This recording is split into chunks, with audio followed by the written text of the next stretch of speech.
I've always pronounced certain words a little different.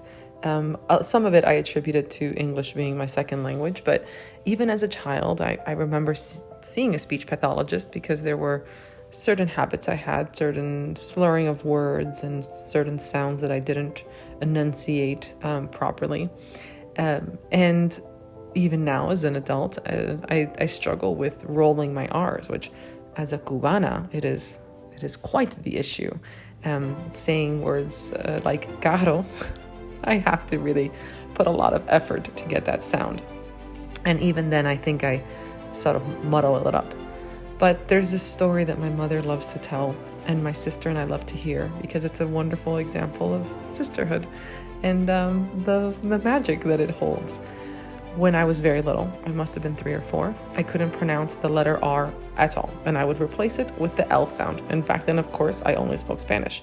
And my sister, who also only spoke Spanish at the time, couldn't pronounce the C sound, and she replaced it with the T sound. So her name is Laura, but I would call her Laula.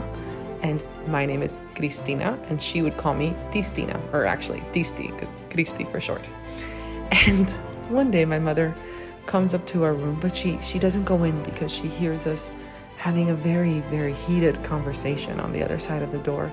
So she puts her ear to it to hear us going back and forth, discussing how to pronounce crocodile, which in Spanish is cocodrilo, has the C sound and the R sound.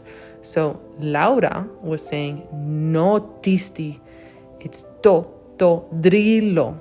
And I was saying, no, Laula, it's cocolilo. So each of us pronouncing the word with the consonant that we had domain over. No tisti, totodrilo, no Laula, cocolilo. Back and forth until my sister got so frustrated, she shot up and said, no, Cristi, cocodrilo. And all of a sudden, she could say all the C words and all the C sounds. And that's how my sister learned how to say casa, cookie, cake, and Cristi, and all the sounds that start with a C. And she was so excited, she ran out of the room. And we love that story because sometimes the frustration you feel with your siblings can actually lead to something positive. And isn't that just how that dynamic is between sisters and siblings? Laura and I are only 13 months apart, and we're different as night and day. But no matter how hard we were fighting or how angry we were with each other, we always had each other's back, and we still do.